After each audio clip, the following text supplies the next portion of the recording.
Batting దిగిన sun Risers హైదరాబాద్కి 3వ ఓవర్లోనే షాక్ తగిలింది. శార్దుల్ ఠాకూర్ వేసిన 3వ ఓవర్ మొదటి బంతికి అభిషేక్ శర్మ పురాన్కి క్యాచ్ ఇచ్చి పెవిలియన్కి చేరాడు. తర్వాత బాల్కి ఇషాన్ కిషన్ కూడా కీపర్ పంత్కి క్యాచ్ ఇచ్చి గోల్డెన్ డగ్గా పెవిలియన్కి చేరాడు. 3.2 ఓవర్లలో 15 పరుగులకు 2 వికెట్లు కోల్పోయి కష్టాల్లో పడింది ఎస్ఆర్హెచ్. అప్పుడు ట్రావిస్ హెడ్, నితీష్ కుమార్ రెడ్డి ఇన్నింగ్స్ను ముందుకు నడిపారు. వీళ్ళిద్దరూ 3వ వికెట్కు 32 బంతుల్లో 61 పరుగుల భాగస్వామ్యాన్ని నెలకొల్పారు. ఈ భాగస్వామ్యాన్ని ప్రిన్స్ యాదవ్ విడదీశాడు. ప్రిన్స్ యాదవ్ వేసిన 7వ ఓవర్ 3వ బంతికి ట్రావిస్ హెడ్ క్లీన్ బౌల్డ్ అయ్యి పెవిలియన్కి చేరాడు. వెంటనే Heinrich Klaasen, Nitish Kumar Reddy out కావడంతో సన్ రైజర్స్ మళ్లీ కష్టాల్లో పడింది. అప్పుడు అనికేత్ వర్మ 13 బంతుల్లో 5 సిక్స్ల సాయంతో 36 పరుగులతో రాణించాడు. దిగ్వేష్ రాతి వేసిన 15వ ఓవర్ చివరి బంతికి డేవిడ్ మిల్లర్కి క్యాచ్ ఇచ్చి పెవిలియన్కి చేరాడు. ప్యాట్ కమిన్స్ 4 బంతుల్లో 3 సిక్స్ల సాయంతో 18 పరుగులు చేశాడు. ఫలితంగా సన్ రైజర్స్ హైదరాబాద్ నిర్ణీత ఓవర్లలో 9 వికెట్లు కోల్పోయి 190 పరుగులు చేసింది. లక్నో సూపర్ కింగ్స్ నుంచి శార్దుల్ ఠాకూర్ 4 వికెట్స్, ఆవేష్ ఖాన్, దిగ్వేష్ రాతి, రవి బిష్నోయ్, ప్రిన్స్ యాదవ్ తలా వికెట్ తీసుకున్నారు.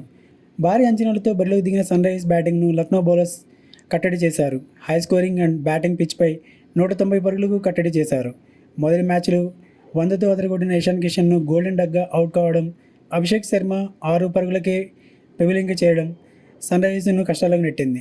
సన్ రైజర్స్ వికెట్స్ తీస్తూ లక్నో బౌలర్లు రాణించారు. భారీ హిట్టర్స్ ఉన్న సన్ రైజర్స్ని 190కే కట్టడి చేసి చేజింగ్ని ఈజీ చేసుకున్నారు. 191 పరుగుల లక్ష్యంతో బరిలోకి దిగిన లక్నో సూపర్ కింగ్స్కు మొదట్లోనే షాక్ తగిలింది. మొహమ్మద్ షమీ వేసిన 2వ ఓవర్ 3వ బంతికి ఐడెన్ మార్క్రమ్ ప్యాట్ కమిన్స్కి క్యాచ్ ఇచ్చి పెవిలియన్కి చేరాడు. తర్వాత పురాన్, మిచెల్ మార్ష్ ఇన్నింగ్స్ని ముందుకు నడిపారు. ఇద్దరు 2వ వికెట్కు 43 బంతుల్లో 116 పరుగుల రికార్డు భాగస్వామ్యాన్ని నెలకొల్పారు. పురాన్ 26 బంతులు ఎదుర్కొని 6 బౌండరీస్, 6 సిక్స్ల సాయంతో 70 పరుగులు చేశాడు. ఈ ఇద్దరి భాగస్వామ్యాన్ని ప్యాట్ కమిన్స్ విడదీశాడు. పురాన్ 70 పరుగుల వ్యక్తిగత స్కోరు వద్ద ప్యాట్ కమిన్స్ వేసిన 8వ ఓవర్ 3వ బంతికి వికెట్ల ముందు దొరికిపోయాడు. తర్వాత మిచెల్ మార్ష్ 31 బంతుల్లో 7 బౌండరీస్, 2 సిక్స్ల సాయంతో 52 పరుగులు చేశాడు. ప్యాట్ కమిన్స్ వేసిన 11వ ఓవర్ 5వ బంతికి నితీష్ కుమార్ రెడ్డికి క్యాచ్ ఇచ్చి పెవిలియన్కి చేరాడు.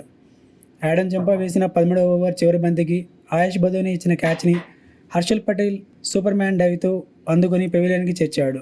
తర్వాత లక్నో సూపర్ కింగ్స్ కెప్టెన్ పంత్ని హర్షల్ పటేల్ అద్భుతమైన బాల్తో అవుట్ చేశాడు. పంత్ 15 పరుగుల వ్యక్తిగత స్కోరు వద్ద హర్షల్ పటేల్ వేసిన 15వ ఓవర్ మొదటి బంతికి మొహమ్మద్ షమీకి క్యాచ్ ఇచ్చి పెవిలియన్కి చేరాడు. తర్వాత డేవిడ్ మిల్లర్, అబ్దుల్ సమద్ జట్టుకు విజయాన్ని అందించారు. సన్ రైజర్స్ హైదరాబాద్ నుంచి Pat Cummins 2 wickets, Mohammed Shami, Adam Zampa, Harshal Patel తలా వికెట్ తీసుకున్నారు. ఫలితంగా లక్నో సూపర్ కింగ్స్ 16.1 ఓవర్లలో 193 పరుగులు చేసి విజయాన్ని అందుకుంది.